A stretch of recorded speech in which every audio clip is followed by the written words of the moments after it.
দুজন গিয়েছে, দুজনের বক্তব্য কিন্তু বিপরীতমুখী, অলমোস্ট অলমোস্ট হুম, বিপরীত, একরকম না, কিন্তু এটা খেয়াল করতে হবে। হুম, আপনি যদি ওইটাকে কাউন্টে নেন, তাহলে সার্জিসের বক্তব্যটা আপনি নেন, সেই সাথে হুম, আর্মির বক্তব্যটা এখন নেন। হাসনাত আবদুল্লাহ যেভাবে উপস্থাপন করেছে, সেভাবে সেনাবাহিনী প্রধান কথাগুলো বলেন নাই, এই ধরনের কথা হয় নাই। সার্জি যেভাবে কথা বলেছে, অনেকটা ওই লাইনে আমি দেখলাম যে ইয়াটা আপনার আর্মি থেকে যে বক্তব্যটা এসেছে আইএসপি এর মাধ্যমে। আইএসপিআর ইজ এগেন এগেন কিন্তু under the ministry of defence. এখন আর্মিকে নিয়ে, আর্মিকে উস্কানোর জন্য অনেক ষড়যন্ত্র চলছে চারদিকে। তার মধ্যে প্রথম যে দুইটা আপনি লাস্ট প্রথম যে প্রশ্নটা করেছিলেন, সার্জিস সার্জিস এবং হাসনাতকে নিয়ে, হুম। তাদের সম্পর্কে আমি এখন বলি।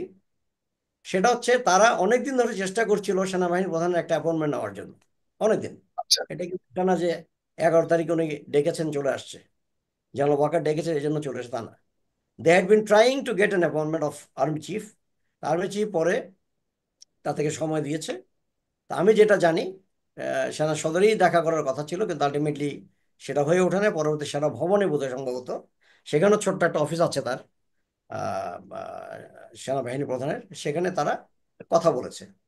এবং হুম। কথার মধ্যে দেখেন হাসনাত একটা স্ট্যাটাস দিয়েছে, তাও কিন্তু সে যেদিন মিটিং হয়েছে সেদিন না, তার থেকে বা 11-12 দিন পরে সে স্ট্যাটাস দিয়েছে। তো না, 7 দিন 8 দিন পর। হুম। না, 8 দিন। এটাও ঠিক না, এটাও ঠিক না। অনেকে মনে করে যে আসলে হাসনাত কি এতদিন পরে দিয়েছে? হাসনাত তো সেদিনই এসে একটা স্ট্যাটাস দিয়েছে, আমার কাছে সেই স্ট্যাটাসটি আছে। আচ্ছা, আমরা আমরা আপনি না শুধু অনেকে আপনি বলতে থাকুন, আমি বের করি। হ্যাঁ। ঠিক আছে, যদি দিয়ে থাকে তার টোন আর সার্জিস আজকে যে স্ট্যাটাস দিয়েছে, গতকালকে যেটা দিয়েছে, ঠিক আছে, আপনি সেটা দেখেন। সার্জিস কিন্তু তার সাথে ডিফার করছে বেশ কয়েকটা জায়গায়, তারা দুজনেই কিন্তু গিয়েছে। সে বললো যে উনি যে কথাগুলো বলেছেন, ইয়াস, হাসনা যেভাবে বলেছে, ওনার টোন গুলো এরকম ছিল না। উনি যেভাবে বলেছেন ভালোভাবে আমি মেজর জেনারেল, আমি আপনাকে জাস্ট একটু সহযোগিতা করছি ইনফরমেশনটা দিয়ে, এবং জনগণও জানুক। আমরা এটা আমিও প্রথম থেকে প্রশ্ন করেছিলাম যে হাসনাত সেদিন গেল, তাহলে কেন এতদিন অপেক্ষা করলো এই বিষয়টি জানাবার জন্য। আমরা কিন্তু এই প্রশ্ন অনেকেই করছি। আমার কাছে যে তথ্যটি এসেছে সেটি হলো যে হাসনাত সেদিন 12 তারিখ, 12ই মার্চ, সেদিনই কিন্তু সে এই স্ট্যাটাস দিয়েছে। সে লিখেছে, এই নির্বাচনেই আওয়ামী লীগকে ফেরানোর পরিকল্পনা চলছে। রিফাইন্ড আওয়ামী লীগ নামে নতুন একটি ট্যাবলেট নিয়ে শীঘ্রই হাজির হবে। যারা এই পরিকল্পনা করছেন, আমি আপনাদের সতর্ক করে দিচ্ছি, এখানে কোনো ইফস অ্যান্ড বাটস নেই। বিচারের পূর্বে আওয়ামী লীগের যে কোনো ধরনের পুনর্বাসনের চেষ্টার আলাপ দেশের সার্বভৌমত্বকে হুমকির মধ্যে ফেলবে। সুতরাং রিফাইন্ড আওয়ামী লীগের ট্যাবলেট নিয়ে হাজির হবেন না। আওয়ামী লীগের বিচার নিশ্চিত হওয়ার পূর্বে আর কোনো আলাপ নয়, ফুল স্টপ। সুতরাং সে কিন্তু তার ভাষা সেদিনকেও খুব স্ট্রং ছিল, আজকেও স্ট্রং। না, ভাষার দিক দিয়ে যা যার ব্যক্তিগত মতামত সে প্রকাশ করতেই পারে, ঠিক আছে। আমি কাউকে সেদিন আমি এই লেখাতে সেনাবাহিনীর কথা বলেনি সেদিন, বাট সেদিন সে সেনাবাহিনীর সাথে আলাপ করে এসে এটা দিয়েছে। এটা এটা হচ্ছে, শিওর।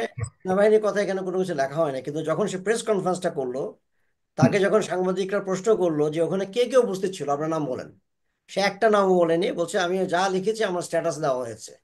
আপনি একটু রিকল করার চেষ্টা করেন, সে কিন্তু তার ইন্টারভিউতে এই কথাই প্রেস কনফারেন্স এটাই বলেছে যে হুম, আমি যা লিখেছি আমার স্ট্যাটাসে দেওয়া আছে, আমি হুম, নাম বলতে চাচ্ছি না।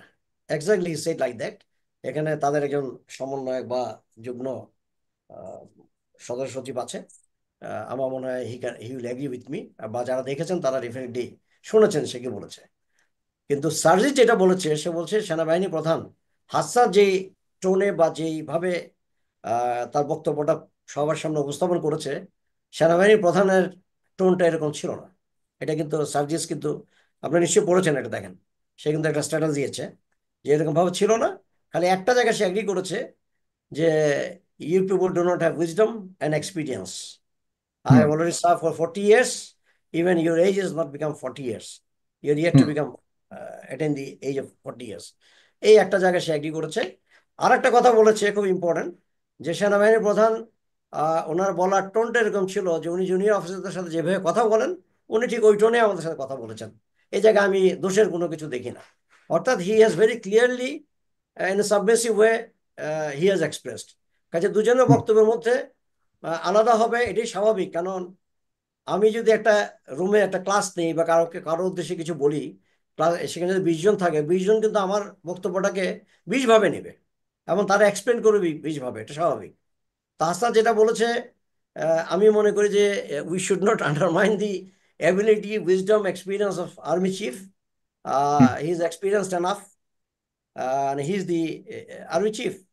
তার কাছে এমন কোনো বেফাস কথা বলবেন না যেটা মানে কষ্ট। আপনিও বলতে চাচ্ছেন এই ধরনের কোনো কথাই বলেনি? না, উনি এইভাবে কথা বলার কথা না, আমি যতদূর ওনাকে চিনি এইভাবে কথা বলার কথা না, এবং কমান্ড টোনে কথা বলার কথাই তো না। Because they are his guest, এবং গেস্টদেরকে আর্মি কিভাবে ট্রিট করে, যারা আর্মি গেস্ট হয়ে কখনো গিয়েছেন কোথাও, ইউ শুড নো ইট।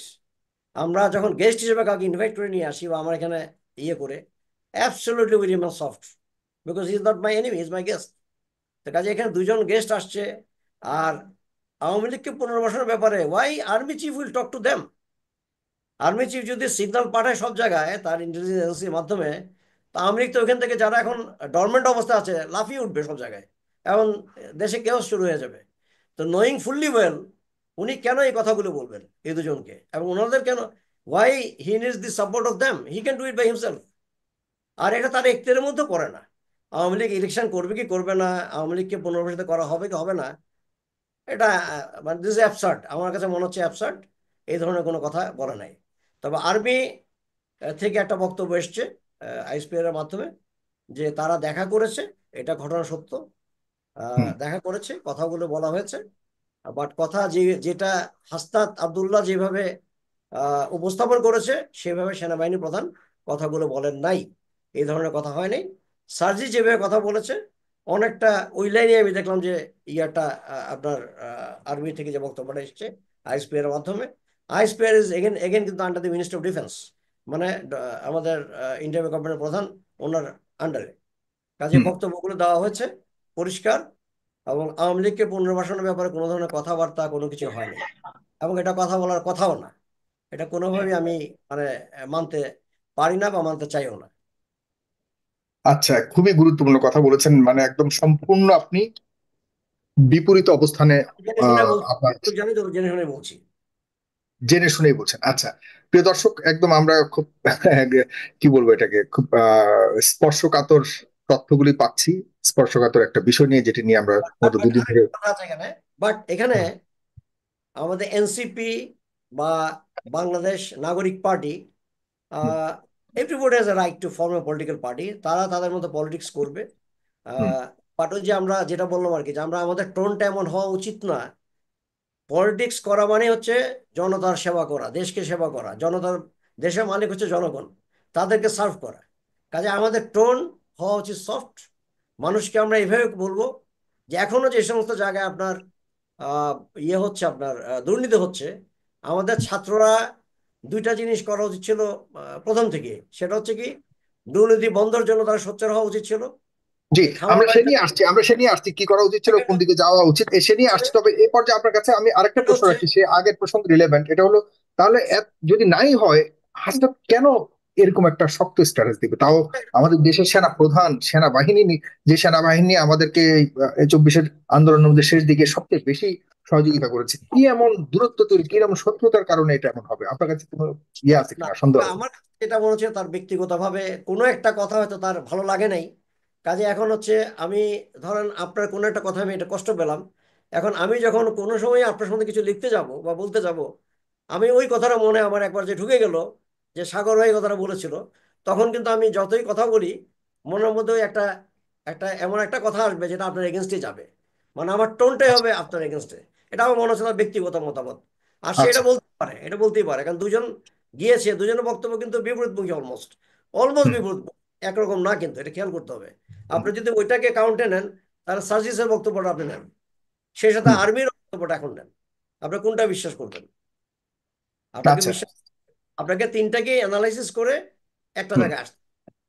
আর আর্মিকে এই আওয়ামী লীগকে পুনর্বাসনের ব্যাপারে আমার মনে হয় না যে এই ধরনের কোনো চিন্তা ভাবনা আর্মির কোনো সদস্যের মধ্যে বা হুম। সেনাবাহিনীর মধ্যে থাকবে, এটা আমার বিশ্বাস করতে কষ্ট হয়। জি। কষ্ট হয় যে যার অলরেডি কবর রচিত হয়ে গেছে 5ই আগস্টে, ঠিক আছে, এবং হুম। ইতিহাস বলে না, বা ইতিহাস যদি আমরা ঘাটাঘাটি করি, কোনো স্বৈর শাসকই বন্ধু কিন্তু পুনর্বাসিত হয়নি, বা আবার পুনরায় তারা এসে সে দেশে ক্ষমতা দখল করে তারা আহ, রাজত্ব করেছে। এটা কোনো ইতিহাসের মধ্যে আমরা আমরা আমার জানা নাই। এখানে অনেক মুরব্বী আছেন, অনেক এক্সপিরিয়েন্স জি। আছেন, জানা থাকে। লেটেস্ট বাশার আল আসাদ, উনিও তো সিরিয়া থেকে চলে গেলেন, তার কিছু ফলোয়ার এখন রয়ে গেছে, তারা টুকটাক গন্ডগোল করছে। বাট আমি সেনাবাহিনী প্রধানকে আমি মনে করি যে ধন্যবাদ দিতে হবে সেই হুম, জায়গায় যে 5ই আগস্টে একটা বিরাট রক্তপাত এড়াতে পেরেছেন হাসিনাকে বিদায়ের মাধ্যমে। সেদিন যদি খালি অ্যালাউ করা হতো যে হাসিনাকে ডেকেছে মেরে ফেলো, এটা যদি অ্যালাউ করা হতো, সেই সাথে কিন্তু আওয়ামী লীগ করুক বা আওয়ামী লীগের টাচে যারা থাকুক, হয়তো কয়েক লক্ষ লোক সেদিন মারা যেতে পারতো। তাই আমি বলি যে এটা হুম। আহ, তাকে ধন্যবাদ দেওয়া উচিত এই জন্য, অ্যাটলিস্ট এই কারণেই যে আমাদের এখানে রক্তপাতহীন ভাবে আমরা মোটামুটি একটা অভ্যুত্থানকে আমরা বলে একটা। জি না, অভ্যুত্থানে সবাই তো ছিল, কিন্তু এখন বিভক্তি। আর মানে এই না যে অভ্যুত্থানে ছিল তাই বলে এখনো মানে অভ্যুত্থানের চেতনার পক্ষেই আছে সব শক্তি, সেটা বলা যাবে না। ডিভাইড না হতে না, পারে, সেটা না, সেটা বলা ডিভাইড সেটা করে বলা যাবে রুল করবার প্রচেষ্টা হতে পারে, সেখানে সন্দেহের বাহিরে একদম বলা সম্পূর্ণ যাবে না। সেনাবাহিনীর প্রধান চলে যাবে সেটাও বলবো না। আমরা আলোচনা করছি যৌক্তিকভাবে আসলে কে আহ এটা করতে পারে, ভাষা হুম। এবং স্ট্যাটাস এবং পরবর্তীতে সবকিছু মিলিয়ে আমরা বুঝবার চেষ্টা করছি আসলে ঘটনাটা হয়েছে কি। যদি আসলে কোনো ঘটনাটা কিছুর প্রমাণ এখন আরেকটা যে আমি আপনি মনে করছেন এমন কোনো কথাবার্তা হয়নি, আপনি আপনার বিশ্লেষণ আপনি বুঝিয়েছেন। আমি কয়েকজন দর্শককে যুক্ত করেছি, আসছি আপনার কাছে জেনারেল। একটা মিনিট আমি বলে শেষ করে দিই। সেটা হচ্ছে যে আরেকটা জিনিস দেখেন, আহ, আমি আমি যেটা মনে করি যে তারা বেসিক্যালি গিয়েছে, কারণ এটা সব পলিটিক্যাল পার্টি করার চেষ্টা করে। তারা আমার মনে হয় দুজন তারা গিয়েছে সেনাবাহিনীর প্রধানের সাথে দেখা করার জন্য, এটা আমার ব্যক্তিগত মতামত, এটা you may accept it, you may not. তারা আর্মির একটা এন্ডোর্সমেন্ট দিতে গিয়েছে যে আপনারা এন্ডোর্স করেন যে আমরা এনসিপি ফর্ম করেছি, উই নিড ইউর ব্লেসিং। আমার সোজা একটা কথা এটাই মনে হচ্ছে, আর কিছুই না। ঠিক আছে, ও, কিন্তু ওকে আস্তে ওকে, পছন্দ থ্যাংক হয় ইউ, নাই। Thank you. আস্তে হ্যাজ গিভেন, তার রাগত একটা message দিছে, সেটা সে দিতেই পারে, এই ব্যক্তিগত মতামত। ওকে, থ্যাংক ইউ। আমরা মাল্টিপারপাস ভিউজ আমরা শুনলাম।